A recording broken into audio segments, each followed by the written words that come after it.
Before we start, make sure you subscribe and like this video. I've always considered myself pretty curious, especially when it comes to the people around me. So when my new neighbor, Mrs. Wilson, started acting weird, I was super intrigued. It all started one sunny afternoon while I was working in my yard, taking care of my flowers. Out of the corner of my eye, I noticed Mrs. Wilson digging a hole in her backyard. At first, I thought she was just gardening, but as days turned into weeks, the hole got deeper and wider. Something felt off, and I couldn't shake it. One evening, while I was chilling on my porch with a cold lemonade, I saw Mrs. Wilson again, hovering over the hole. She was muttering to herself and looking around all suspiciously. My curiosity got the best of me, and I decided I needed to find out what was going on. Grabbing a flashlight, I quietly made my way to the edge of the hole, careful not to alert Mrs. Wilson. Peering into the darkness, I was shocked. The hole was way deeper than it looked from a distance, leading to what seemed like an underground tunnel. I watched, transfixed, as Mrs. Wilson continued her strange ritual, whispering and tossing small objects into the hole. I tried to hear what she was saying, but the wind and rustling leaves made it impossible. A sense of unease crept up my spine. What was she hiding? Why was she so focused on digging this hole? I had to find out, even if it meant putting myself in danger. Over the next few days, I casually tried to talk to Mrs. Wilson, hoping to get some clues about her odd behavior.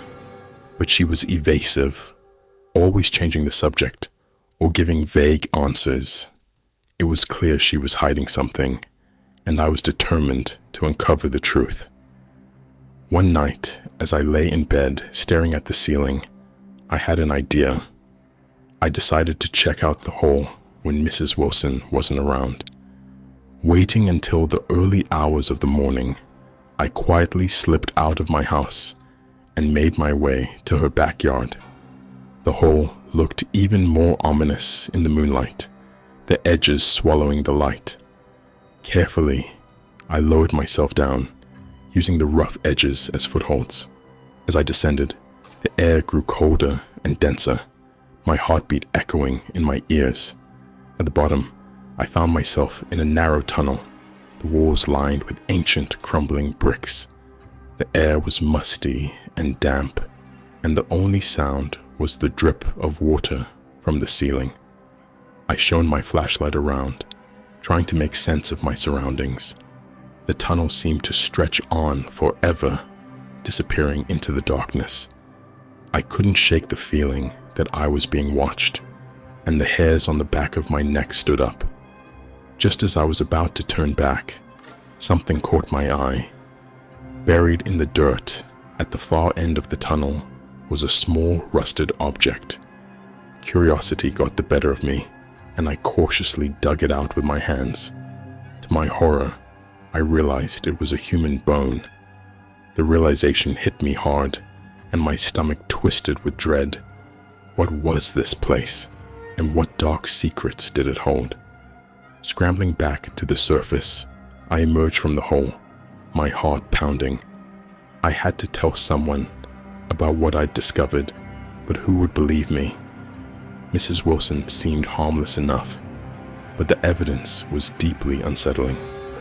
As I made my way back to my house, my mind raced with questions. What was Mrs. Wilson hiding in that tunnel? And why was she so focused on digging it? The answers seemed further away with each passing day, leaving me in a state of growing unease and uncertainty.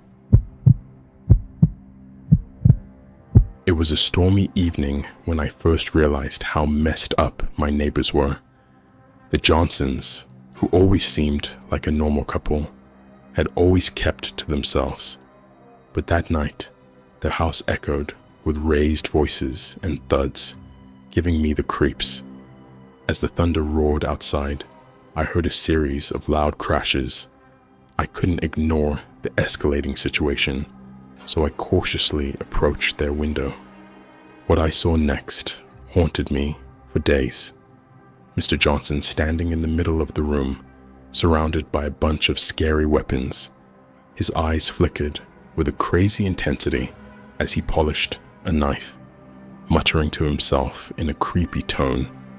The glint of the blade sent a cold shiver down my spine. I knew then that my neighbors were hiding something sinister behind their closed doors. I watched, horrified, as Mr. Johnson carefully arranged the weapons on the floor: knives, handguns, and even what looked like a sawed-off shotgun. My heart raced as I realized what I was seeing.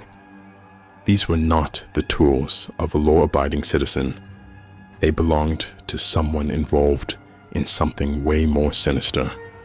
As the storm raged outside, I couldn't help but wonder what had driven the Johnsons to gather such an arsenal. Were they planning some kind of violent act? Were they involved in underground criminal activity? The possibilities were endless, and each one more terrifying than the last. I knew I had to do something, but the fear of retaliation and the uncertainty of the situation kept me rooted to the spot. I couldn't shake the feeling that I had stumbled upon something way more dangerous than I had ever imagined. Over the next few days, I kept a close eye on the Johnsons, trying to gather more information. I noticed strange visitors coming and going at all hours of the night, and the sound of raised voices and occasional thuds never seemed to stop. One night, as I lay in bed, unable to sleep, I heard a commotion coming from the Johnsons' house. Cautiously, I made my way to the window and peered out, my heart pounding.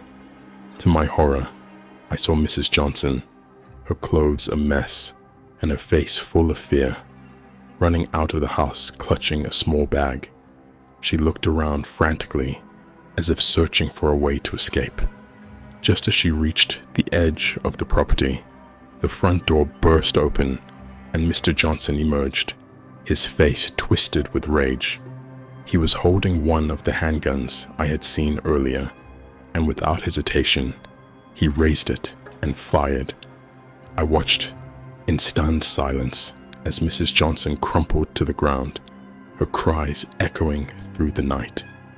Mr. Johnson stood over her, his expression cold and calculating, before casually turning and disappearing back into the house.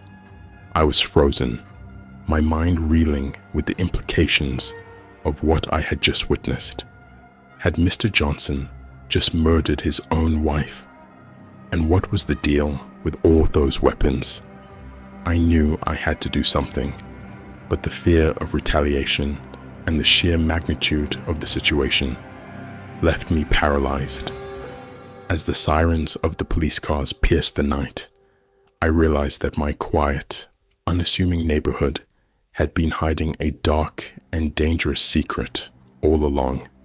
The Johnsons were not the upstanding citizens they seemed to be, and I had uncovered a disturbing truth. I knew then that I had to find a way to bring their crimes to light, even if it meant putting my own safety at risk. The safety of the entire neighborhood depended on it, and I was determined to see this through, no matter the cost. The events of that night still freak me out. It started with a soft creaking sound, barely audible in the quiet of the night. I lay in bed, my heart pounding, as I realized someone was breaking into my house. With shaking hands, I reached for my phone, ready to call for help. As the bedroom door creaked open, a shadowy figure emerged, their presence suffocating the room. It was Mrs. Wilson, her eyes wide with fear and determination. "Shh," she whispered urgently, raising a finger to her lips. "I'm here to help." Confusion clouded my mind, but before I could say a word, another figure appeared behind her. It was Mr. Johnson, his face contorted with anger, a gun clutched in his hand. "Where is it?" he demanded, his voice low and menacing. Please subscribe and like the video. Also comment your favorite horror movie so I can stay motivated to upload more videos like this.